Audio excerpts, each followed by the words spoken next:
నమస్తే, welcome to four sides TV. Jaganmohan Reddy పాలన అవినీతి పాలన, అక్రమ పాలన, దౌర్జన్య పాలన అని ప్రజాశాంతి పార్టీ అధ్యక్షుడు కేఏ పాల్ అన్నారు. కాపు సంఘం నేత ముద్రగడ పద్మనాభంపై ఆయన తీవ్ర స్థాయిలో మండిపడ్డారు. ముద్రగడ తన కుమారుడు గిరితో కలిసి వైఎస్ఆర్సీపీలో చేరనున్నట్లు ప్రకటించగా దీనిపై పాల్ స్పందించారు.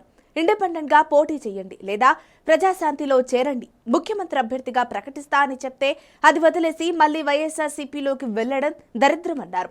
కాపులు, బీసీలు ఇలా అడ్డుకుంటూనే ఉండాలా అని ప్రశ్నించారు.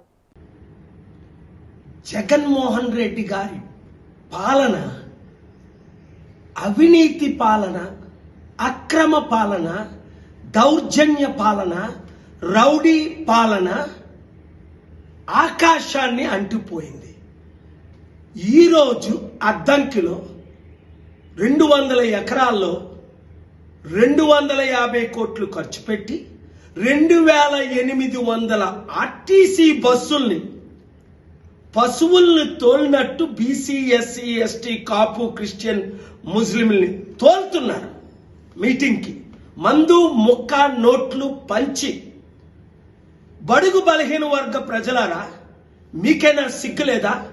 ఏసావు కూటికు పోర్కొరు ఆశీర్వాదాన్ని అమ్ముకున్నట్లు మీరు బానిసలైపోయి 100,000 రూపాయలకి 2,000 రూపాయలకి అమ్ముడుపోతారు. ఇంకెంతకాలం?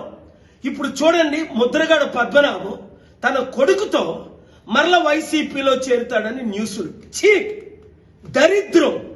ఇంత దరిద్ర బ్రతికే కంటే ముద్రగడ పద్మనాభం గారు చెంప పట్టుకొని అడుక్కోవడం మేలు. మిమ్మల్ని ముఖ్యమంత్రి చేస్తాం, మీరు ఏ పార్టీ తరపునైనా ఇండిపెండెంట్ గా పోటీ చేయండి, ప్రజాశాంతి పార్టీ తరపున పోటీ చేయండి అంటే మీకు ఇష్టం లేదు.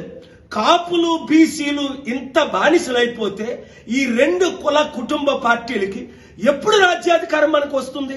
77 సంవత్సరాలు అడుక్కొని బతకడమేనా? ప్రజలారా, మీరు బుద్ధి చెప్పరా వీళ్ళకి?